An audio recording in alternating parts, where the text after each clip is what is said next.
Hi everyone, welcome back to our channel LoveUrCode. If you're watching our video for the first time, then do subscribe to our channel for further updates.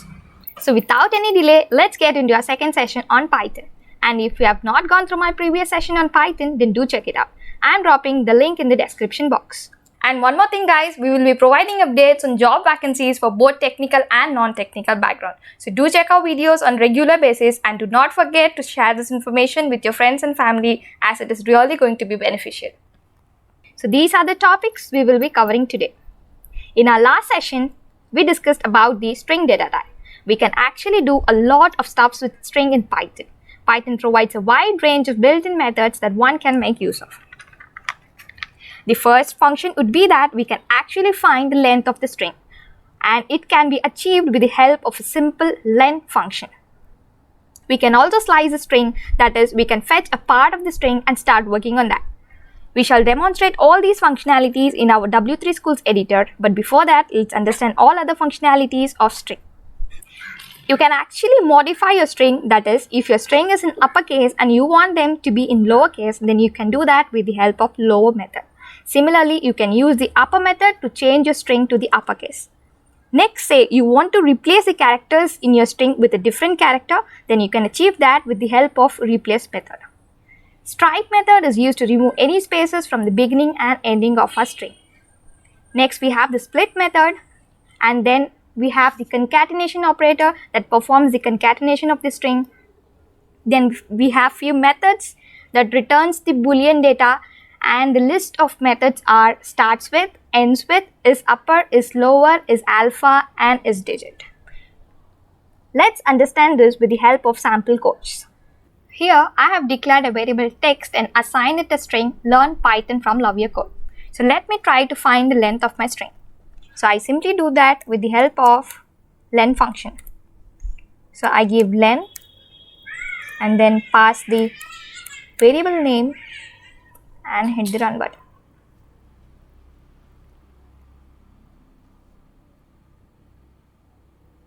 And the output I receive is 28, which is nothing but the length of my string.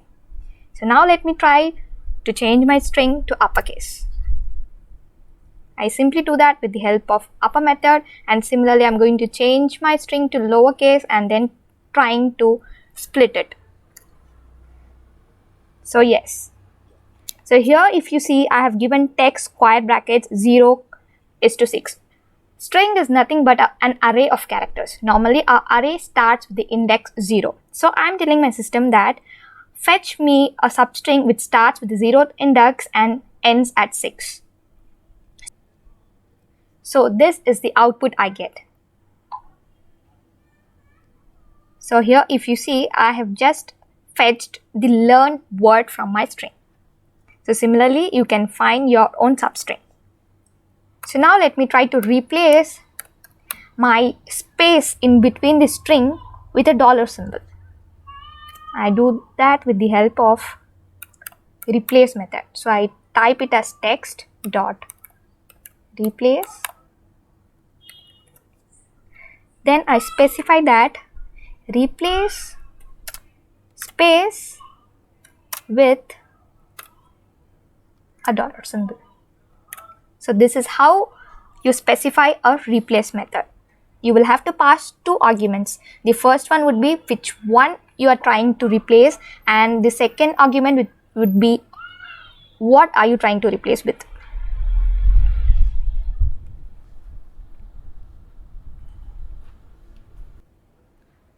So you can see that a dollar symbol has been inserted in the place of a space. Now let us look into few examples of our Boolean methods. Boolean methods are the one which returns as either true or false rather than fetching as a substring. So here I am trying to perform a function where I am asking my system to check if my string starts with the word learn. So in this case, the condition satisfies, so the output I am expecting is to be true.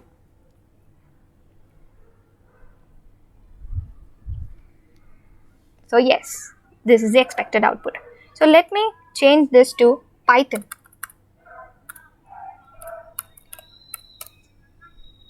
Here as you see, our string doesn't start with the string Python. So this would give me a false output. Similarly, let's discuss our other Boolean methods. So here I have used the ends with method to check if my string ends with the word code. And next I have defined a variable word and assigned it a value Python in caps. And then I'm checking if my variable word contains the string in uppercase. So for that I have used the isUpper method. And then I have used the isLower method on the same variable word to check if the string is in lowercase. So on running this script, this is what the output looks like. Now let's understand our split and strike method. So here what I have tried is, I am trying to split my string into substrings with the help of a space. So on running this query, my output would look something like this. So yeah, when you perform a split function, what you get is a list of words. Again, list is a different topic which we will be covering in our upcoming session. Now let's check if the strike method is able to remove the white spaces in the beginning and ending of our string. So I'm just randomly inserting the white spaces in the beginning and ending of my string. And then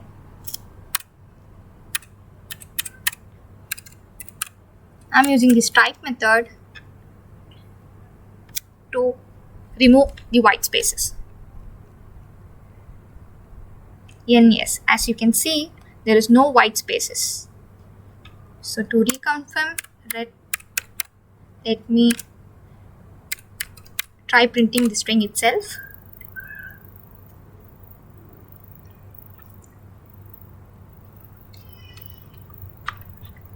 So yes, as you can see, when I print the string as it is, then the white spaces are included. But when I use the strike method, all my white spaces are neglected. Now let's see the operators available in Python. We have 7 sets of operator. First, we have the arithmetic operator that holds our basic mathematical operators like addition, subtraction, multiplication, division, etc. Next, we have our assignment operator that holds the equal to, plus equal to, minus equal to, modulo equal to, and similar operators. You will have a clear picture once we get into our sample coding. Next, we have a comparison operator that holds equal to, not equal to, greater than, and less than operator. Then we have our logical operators and, or, not, and identity operators is and is not. In and not in operators are a part of membership operator. And finally, we have our bitwise operator, which is nothing but our logical and, or, XOR, not, etc. I will try to cover most of the operators in our sample coding. Now let's start with a basic arithmetic operation. So here I have used two variables a and b and assigned it a value 50 and 5 respectively. This is nothing but a multi-line variable definition.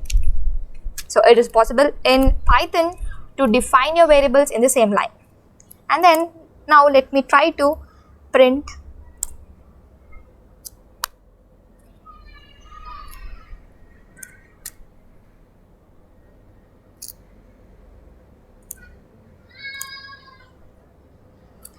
Now I am trying to print the addition result of the variable. But on running this script, I would get an error. It is because I am trying to concatenate our string with our integer value. So for that, if you remember, in the first session, we discussed something about a format method. So I am going to use it here. And now try to run your script.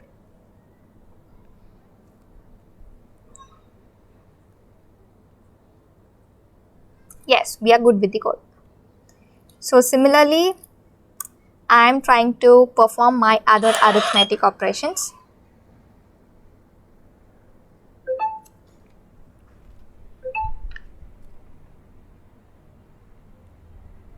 And yes, as you can see the result, I have performed the addition, subtraction, multiplication, division operator. And then if you see, A plus B is nothing but an assignment operator where I say that add the values of A and B with the value of A and then assign it to A itself. So which means I'm trying to add 50 plus 5 and that is why I'm getting an output to be 105.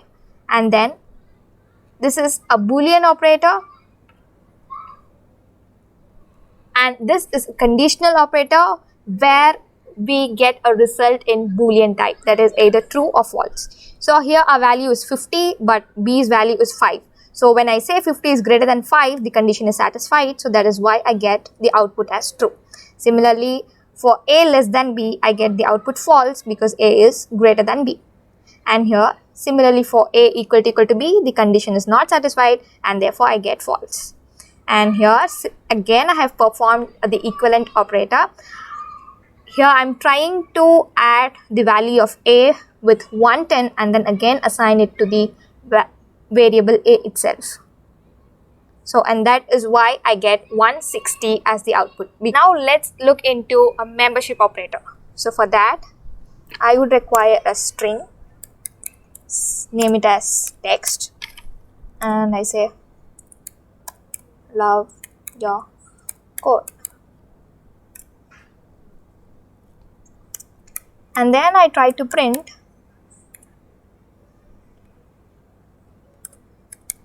love in text. So this is nothing but a membership. So this is nothing but a membership operator where I'm checking if the word love is a member of the string love your code. So in this case we would get our output true after 160.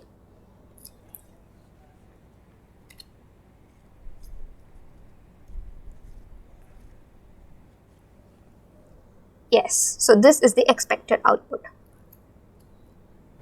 Now let us check what conditional statements are. There may be scenarios where we would like to execute a block of code based on a condition. In that case, our if-else conditional statement comes into picture. We specify a condition in our if statement, and if the condition satisfies, then our if block would get executed. Otherwise, our else block would get executed. Let's use conditional and logical operator to demonstrate our example on if-else conditional statement. Now let's write a code to find the greatest of two numbers. So here I am assigning two variables a comma b with the value 20 and 10 respectively, and here I am using the if statement to find if a is greater than b or b is greater than a. So first let me specify the condition that if a is greater than b, then print a is greater.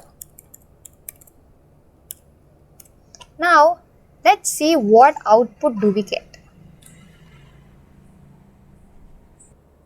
Python would throw an error, and do you know the reason behind it? It is because in other programming languages like C and Java, we normally use the curly braces to specify a block of code. But Python doesn't support the curly brace. It instead supports something called colon and then an indentation. Indentation is nothing but a space before the block of if. So now try running the script.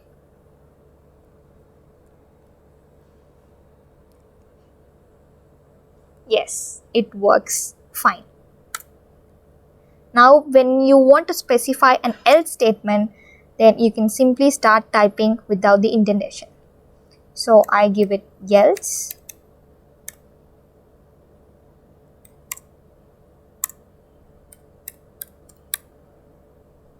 Remember, you will have to follow the indentation in every block of code.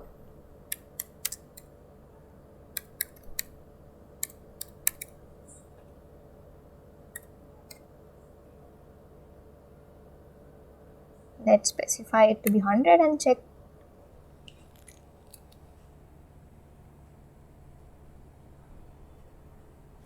So yes, when a condition satisfies, then our if block gets executed. But if the condition is false, it will simply jump to our else block and starts executing the code in the else block. Now let's see one more keyword called else if, that is elif. That is, if we have three conditions. So in order to specify all three conditions, we will need one more keyword called elif. Now let's see it with an example. So I am using one more variable c and assigning it a value 50. Now I am trying to find the greatest among the three. So here I will also use an logical operator, and so I simply say that if A is greater than B and A is greater than C, which means A is greater in both the cases, then you will have to print A is greater. Elif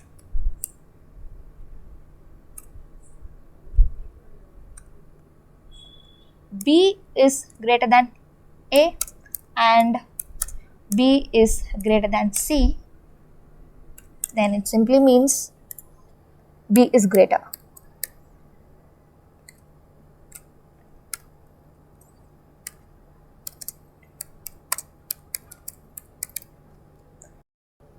In case if both if and elif fails, then our control would be moved to the else part and by default our else code would get executed.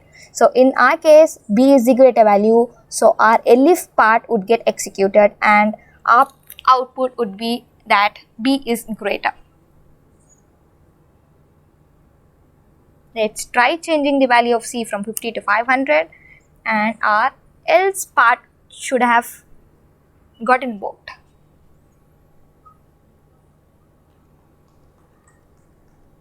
And yes, as you see, this is how we define the conditional statements, and we have used the conditional operators, that is the comparison operator and the logical operator, to specify our conditions. And yes, we are done with the session for today and shall see you guys in the next session. Until then, stay tuned. As I said in the beginning, we will start posting the job vacancy related videos in a couple of days. And do not forget to like, share and subscribe to our channel.